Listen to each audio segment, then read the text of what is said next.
paz do Senhor Jesus Cristo. Aqui quem vos fala mais uma vez é o pastor Kleber Tojo.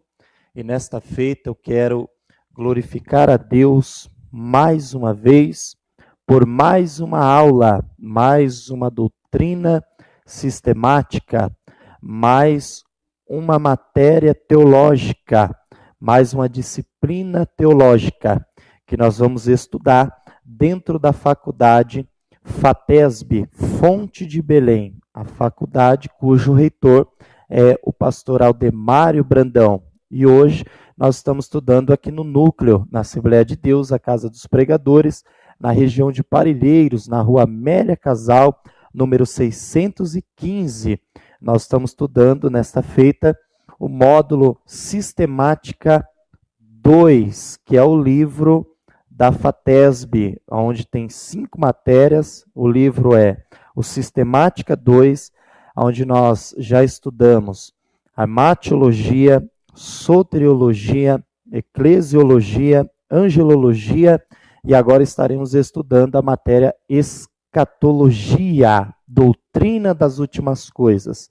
Já estudamos a martiologia, doutrina do pecado, já estudamos soteriologia, doutrina da salvação, já estudamos eclesiologia, doutrina da igreja, já estudamos angelologia, a doutrina dos anjos, e agora nós vamos estudar escatologia, doutrina das últimas coisas. Você que ainda não conhece a faculdade FATESB, Faculdade Teológica Fonte de Belém, eu quero te convidar a conhecer. Para maiores informações, você pode ligar para o número 96447-5568, onde nós vamos estar falando sobre o núcleo e também vamos estar indicando você para outros cursos que são disponibilizados apenas na faculdade com o nosso pastor Aldemário Brandão e outros ilustres professores que também dão aula, ministram aulas maravilhosas ali. Nós estamos aqui no núcleo, a de Casa dos Pregadores, estudando o módulo Sistemática 2, e a 5ª matéria deste livro é a disciplina que nós vamos estudar a partir deste momento, que é escatologia, neste primeiro vídeo, nessa primeira aula. Você que está assistindo, com certeza, já é um aluno da FATESB e já acompanha as matérias que nós temos ministrado aqui, às terças-feiras, mais precisamente. Hoje nós vamos iniciando a matéria escatologia, lembrando aos irmãos que todo estudo sistemático, toda teologia verdadeira, ela tem como fonte as escrituras sagradas. Não existe teologia sem um estudo bíblico. Eu gosto sempre de falar que muitas pessoas que querem desvendar, querem descobrir, começam a fazer teologia até mesmo para pregar, para se aprofundar, e 90% das pessoas que fazem teologia, elas não têm o costume de ter uma regra de leitura bíblica. Então, eu quero te convidar a estudar teologia conosco e também já começar, desde já, voltar às práticas antigas, pegar o seu velho caderninho, a sua caneta, um lápis, a sua Bíblia e começar a estudar biblicamente os assuntos teológicos de uma forma sistemática. A escatologia bíblica, nós podemos dizer que é a coroa de todos os estudos sistemáticos, porque é um momento que nós aguardamos, que fala sobre o arrebatamento da igreja. É uma promessa feita pelo nosso Senhor de buscar a sua noiva, a sua igreja, e nós aguardamos o ressoar da última trombeta. Então, escatologia bíblica, doutrina das últimas coisas, vamos falar sobre o arrebatamento da igreja e assuntos bíblicos que englobam um todo deste assunto. Se você possui o livro Sistemática 2, a matéria escatologia, ela inicia na página de número 151 e ela vai até a página de número 182, ok? Então nós vamos lá. Vamos começando aí. Doutrina das últimas coisas, e escatologia.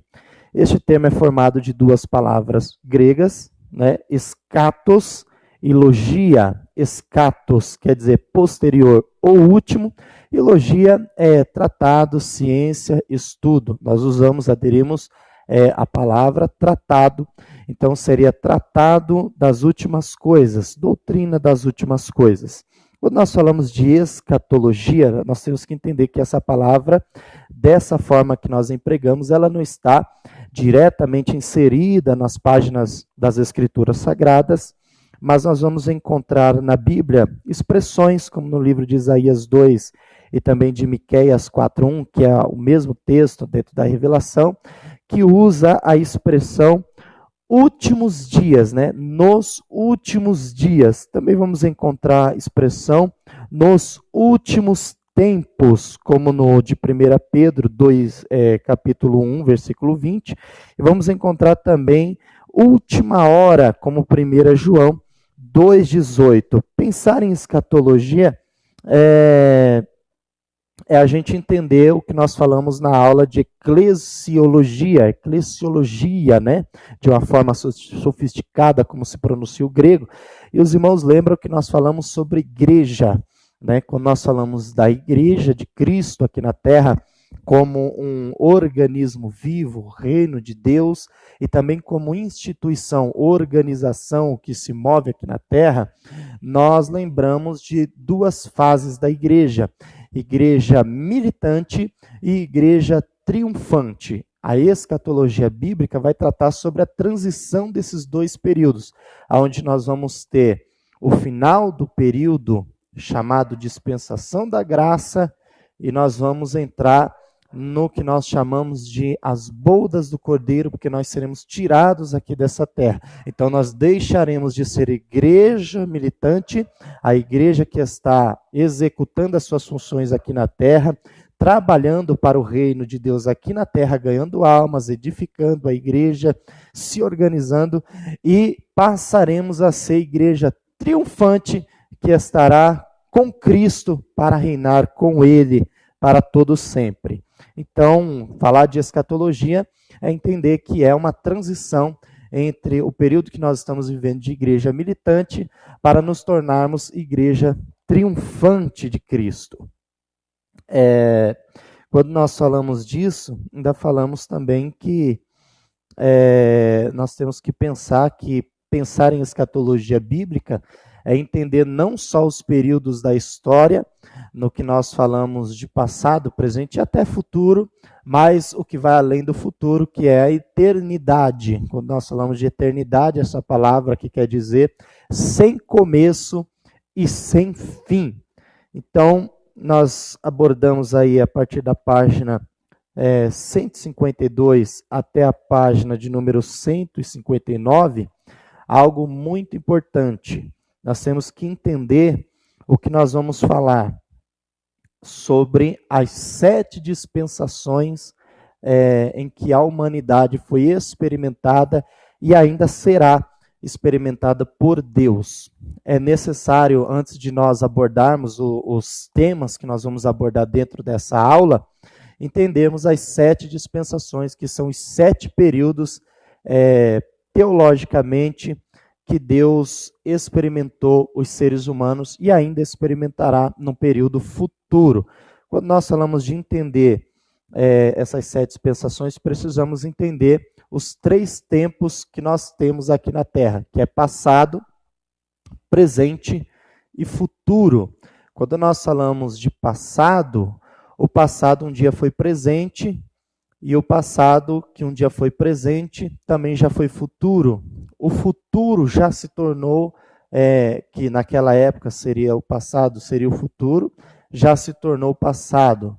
Então nós temos que entender sobre o tempo, onde as coisas vão acontecer e vão se encaixar, eu posso dizer, dentro de uma expressão, dentro de um quebra-cabeça. Por exemplo, nós vamos ter aí João, né, no livro de Apocalipse, né, quando João está na ilha de Patmos, você se lembra disso no livro de Apocalipse, capítulo de número 1 do livro de Apocalipse, versículo de número 19, nós vamos encontrar o texto que diz a seguinte forma, né? 1:19 de Apocalipse, está escrito assim: escreve as coisas que tem visto, né? As que são e as que destas hão de acontecer. Então, dentro desse versículo nós encontramos, né, o que ele viu já passou, as que são, a que estão acontecendo e as que hão de acontecer, passado, presente e futuro. Dentro desses três termos, passado, presente e futuro, dentro deste texto de Apocalipse 1:19, quando João está na ilha de Patmos, que fica no mar Egeu, nós vamos perceber que há uma revelação profunda de Deus sobre entender as coisas que já foram vistas, que aconteceram, as coisas que estão acontecendo e as coisas que ainda hão de acontecer. Escatologia bíblica trata sobre passado, presente e futuro. É tão verdade que, quando nós falamos de escatologia, nós vamos ver escatologia já no livro de Gênesis, capítulo 3, versículo 15, quando fala sobre a semente da mulher, né? Da semente da mulher nascerá um e esmagará a cabeça da serpente. Quando a cabeça da serpente será esmagada? Você já parou para pensar nisso? Nós encontramos escatologia, doutrina das últimas coisas, assunto das coisas do fim, até mesmo no começo já falando sobre isso. Falando sobre as 7 dispensações, nós vamos encontrar a primeira aí no seu livro, que é edêmica, né? Ou seja, dentro do Éden, é um estado ou a dispensação chamado dispensação da inocência. Quando Deus criou Adão, o primeiro homem, também fez a sua mulher, plantou um jardim no Éden, nós temos que entender que o estado do homem não era um estado de eternidade. O homem tinha um estado imortal. Ele não morria, ele era imortal. Ele não era eterno. E neste período que o homem está dentro do jardim do Éden, nós vamos perceber que este período não havia pecado. Antes do homem comer do fruto proibido, antes de haver a sua queda, de entrar o pecado através do seu ato, nós vamos perceber que o homem vivia um estado de inocência, não tinha pecado, ele não pensava em pecado, ele vivia num estado de inocência. Este período, ele é um período que não se pode abranger, nem datar datas para esse período. É claro que quando nós falamos de data na Bíblia, nós vamos perceber que há uma diferença entre um versículo e outro, entre um capítulo e outro, entre textos e textos, entre livros e livros, de distâncias de anos. Embora nós consigamos precisar uma data, as datas elas são incertas, né? Apesar de um calendário lunar ou solar, onde nós podemos aproximadamente calcular aquela data, as datas ainda, no muito, elas são incertas. Então, o período chamado inocência, que é o período onde Deus cria o homem, e da criação até a sua queda no Jardim do Éden, quando ele come do fruto proibido, este período é um período também de anos que nós não conseguimos nem aproximadamente calcular. E este período chamado inocência, ele está exatamente dentro do Jardim do Éden, onde o homem vive o seu estado de pureza e de inocência. É a primeira dispensação, chamada dispensação da inocência. A segunda dispensação, uma dispensação chamada de antediluviana, ou seja, antes de houver o dilúvio, havia um período chamado consciência. Aproximadamente entre Gênesis 3 e Gênesis 7, é um período de 1656 anos, onde o homem vai viver segundo a sua consciência, segundo o seu pensamento, segundo a sua vontade, segundo o que ele acha que é bom para si mesmo. E é neste período chamado consciência, nessa dispensação, que nós vamos encontrar, né, o juízo divino de Deus, e vamos encontrar até mesmo um dos símbolos mais utilizados no Antigo Testamento sobre a escatologia, que é a arca de Noé. Noé, a sua família, e eles entrando na arca e Deus os livrando deste dilúvio que Deus enviou sobre a terra, destruindo toda a humanidade. Nós encontramos então o juízo de Deus, o seu julgamento divino sobre a humanidade, porque o pecado havia acrescido muito. Então Deus havia se arrependido de ter feito o ser humano e agora traz esse juízo e esse julgamento sobre a terra, mas ele acha graça em uma família, a família de Noé. Noé, a sua família, que vão entrar na arca. A arca é um símbolo muito claro da igreja. E Noé e a sua família, aqueles que servem a Deus, né? Então nós vemos ali claramente o mover de Deus, um símbolo do arrebatamento da igreja em Noé, a sua família e a arca. Isso é o período chamado consciência, onde o homem, segundo sua própria consciência, vai agir e Deus então vai interagir com seu juízo, com o seu julgamento divino. Aí nós encontramos a terceira dispensação, que é chamada dispensação pós-diluviana, após os homens saírem da arca, Noé, Sem, Cã e Jafé, que vão ser os responsáveis por repovoar a terra junto com as suas esposas, cada um indo para uma direção. Nós vamos encontrar então o período que nós chamamos de período pós-diluviano, que é chamado período do governo humano. É neste período chamado governo humano, onde nós vamos encontrar o que os arqueólogos chamam de o berço da civilização, onde vai crescer as civilizações, e vamos encontrar civilizações antigas, muito antigas, até mesmo como os povos babilônicos, por exemplo. Nós vamos encontrar a Síria, o Egito, que são povos muito antigos, e muitos outros povos. É neste período chamado governo humano que nós encontramos um símbolo muito forte sobre escatologia, já no Antigo Testamento, na pessoa de Nimrod, aquele que é tido como poderoso caçador. Nimrod, ele vai edificar uma torre chamada a Torre de Babel. Você lembra dessa história sobre a Torre de Babel?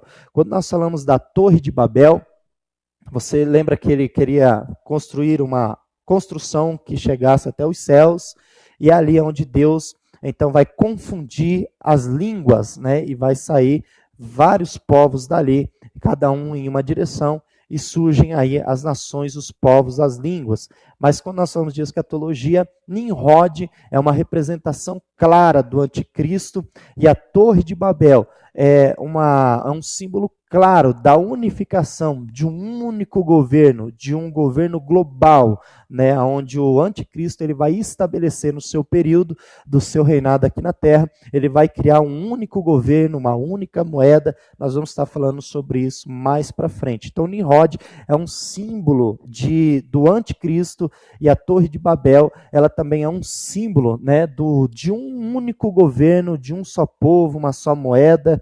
Enfim, este período é chamado de período governo humano. Essa dispensação, que é a terceira, ela dura aproximadamente 428 anos. Né? Ela vai desde do dilúvio até a chamada de Abraão, após a saída do povo da arca, o fim do dilúvio, até a chamada de Abraão. Então nós vamos entrar, após isso, falando de Abraão, na quarta dispensação, que é a dispensação chamada patriarcal, né? A dispensação quando Deus chama Abraão, e agora Deus diz para ele sair da sua terra, da sua parentela, e para uma terra que Deus vai lhe mostrar. Começa-se o período chamado patriarcal, que é a quarta dispensação. Essa dispensação, ela vai de Gênesis 12 até o Monte Sinai, que Êxodo 20 dura 430 anos aproximadamente. Quando a gente fala período patriarcal, é onde Deus vai levantar os seus patriarcas, né? Patriarca quer dizer pai de uma grande nação, multidões, povos, né? Então nós encontramos no Antigo Testamento os três grandes patriarcas, que é Abraão, Isaque e Jacó. Depois nós vamos encontrar homens com a forte liderança, até mesmo como Moisés, que recebe a lei no Monte Sinai.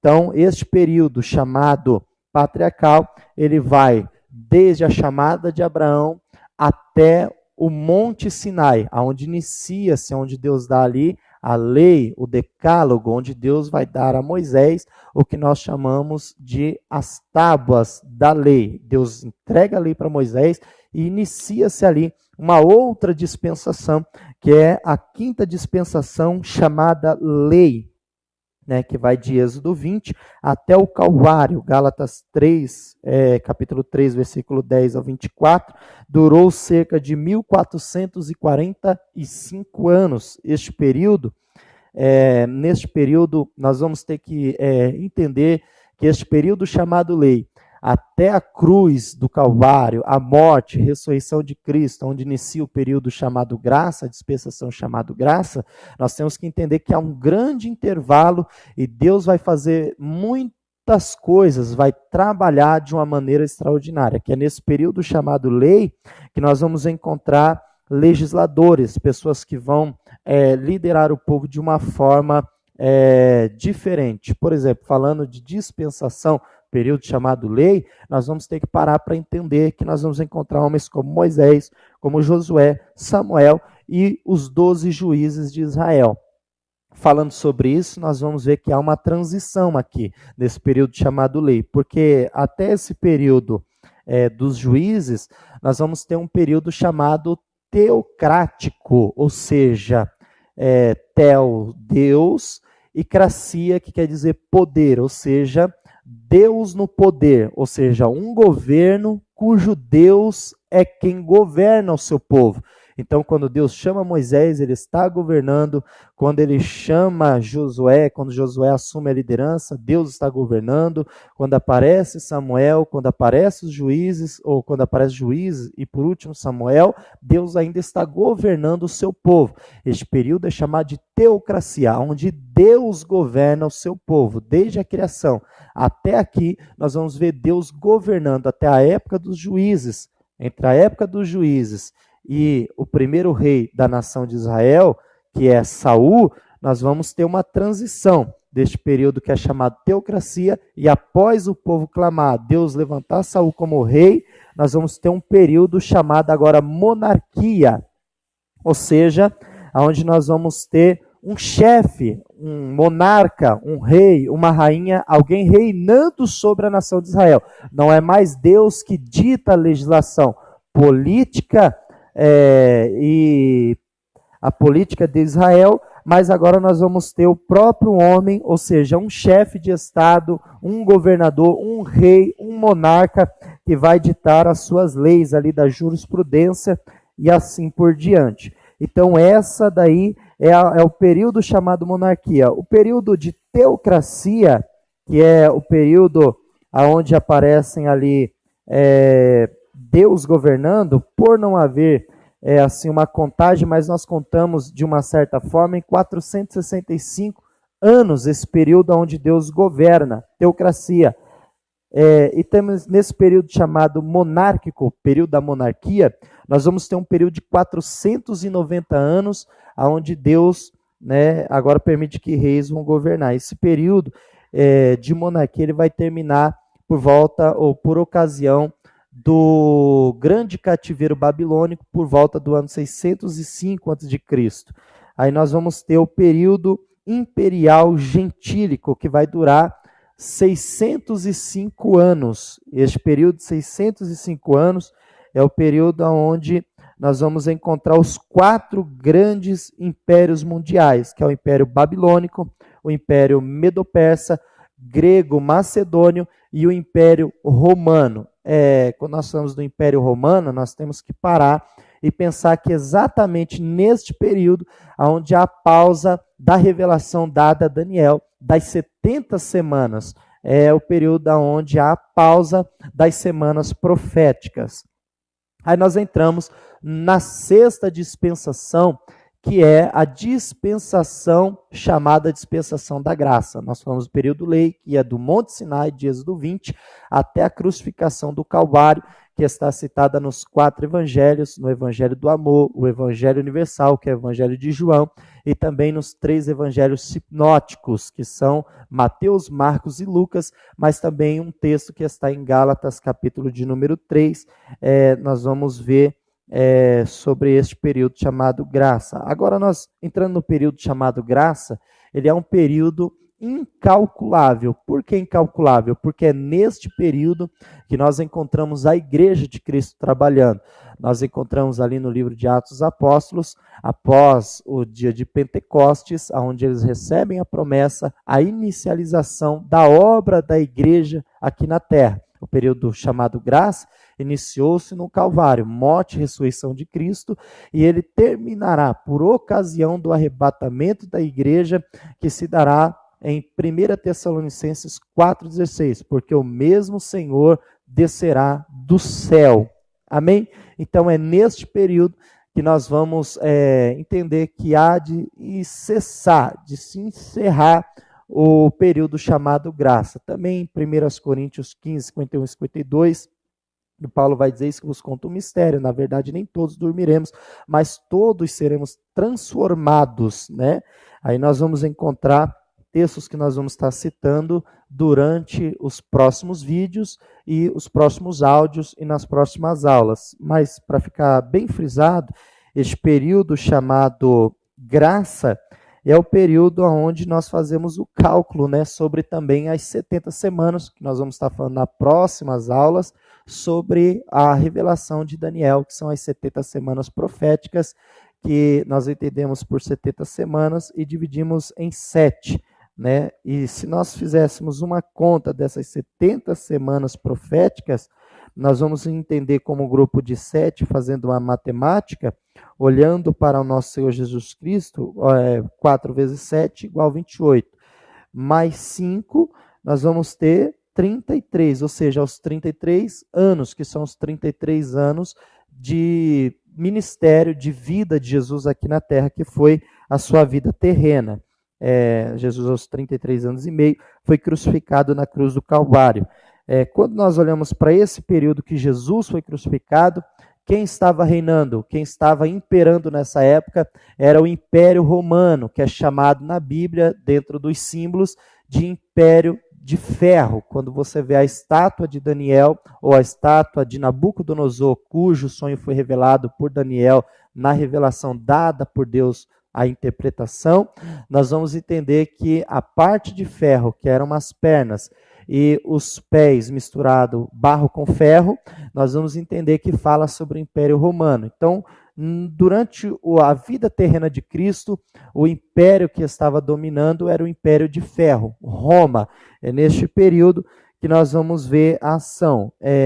O quarto animal do capítulo 7, versículo 7 de Daniel, que tem o rosto, que está assolando, que está dominando, é justamente o Império de Roma. Uma das 4 faces assustadoras ali é o Império de Roma. Aí nós vamos entrar num período que ainda será vindouro, um período que ainda não temos, que ainda não aconteceu, mas acontecerá após o arrebatamento, após as bodas, após a grande tribulação. Nós vamos ter um período chamado milênio, que será a 7ª e última dispensação, onde Deus experimentará pela última vez os seres humanos durante o período chamado de história da humanidade. Então nós vamos ter aí a plenitude do reino milenar. Apocalipse capítulo 20, né, versículo 2 ao 7, é o período chamado milênio. Essa palavra milênio, ela aparece 6 vezes na Bíblia, e todas as vezes que aparece de uma forma especial. Né? Quando nós falamos de milênio, nós vamos ter que entender também, dentro dos períodos e dessa matéria escatologia, sobre o que nós falamos, até mesmo em outras aulas, sobre todo olho o verá. Quando a Bíblia revela isso, quando todo olho o verá, é neste momento que Jesus então volta, Jesus então desce, destrói o falso profeta,